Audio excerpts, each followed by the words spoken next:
Well, I start from the belief that you can judge the status of democracies, judge the status of societies based on the status of women, and certainly based on the status of women and girls. That is my approach. That is how I think about it. I think about it in the context of understanding the capacity, but also understanding the struggles, understanding the accomplishments, but also understanding the disparities.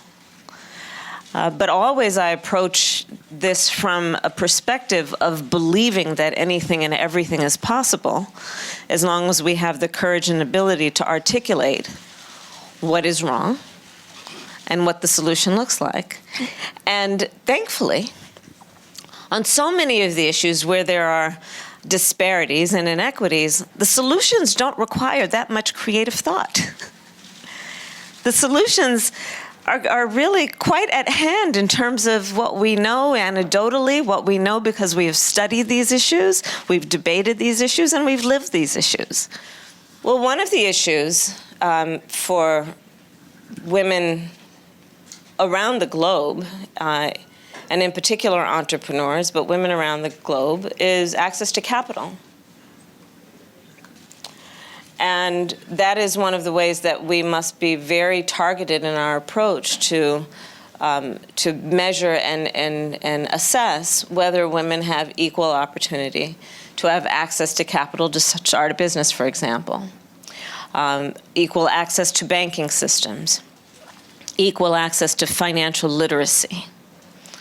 All of those things that are absolutely critical to being able to then have a good idea, have a vision, have a dream, and then through hard work implement it and get it going in a way that invariably will benefit their family, their community, and all of society will benefit.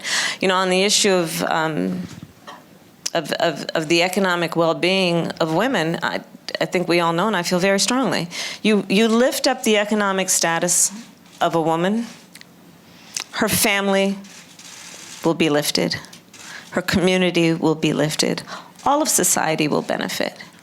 Lift up the economic status of women, and all of society benefits. But then the question becomes, well, okay, how do we get there? Access to capital is one. We talked about human rights previously. So among the rights that I believe that people have is the right to be free from violence, to be free from fear. Those things that will be an impediment to growth, to success, to having dreams, to having vision. So when we connect these issues, there is the connection between what should be a human right to live free from fear, to live in a safe situation that allows one to then thrive around things like having an idea, being innovative, to the point of the person who asked the question, to be able to start something and grow it. There is a real correlation also between violence against women and gender violence and the economic status of women. And the reality of it is that women will endure almost any abuse if it means keeping a roof over the head of their children and being able to feed them. But if that choice doesn't have to be made because she has an individual opportunity to achieve economic well-being, it is less likely she will be or remain in an environment or a situation that otherwise causes her harm. Why is it important to have women participate in the political process and serve in leadership positions? It's so important.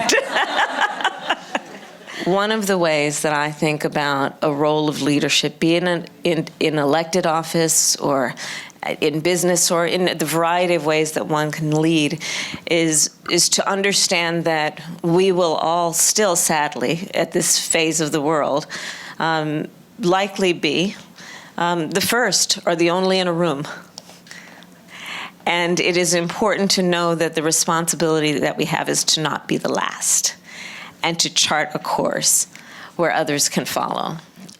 One, know that you stand on the shoulders of people who came before you, who have charted the course to do what you are doing as young leaders. So I'm going to mention 3 women: Josefa Escoda, Concepcion Calderon, and Coria Aquino, who were all in their 20s. In their 20s, when they started becoming known in their role of leadership.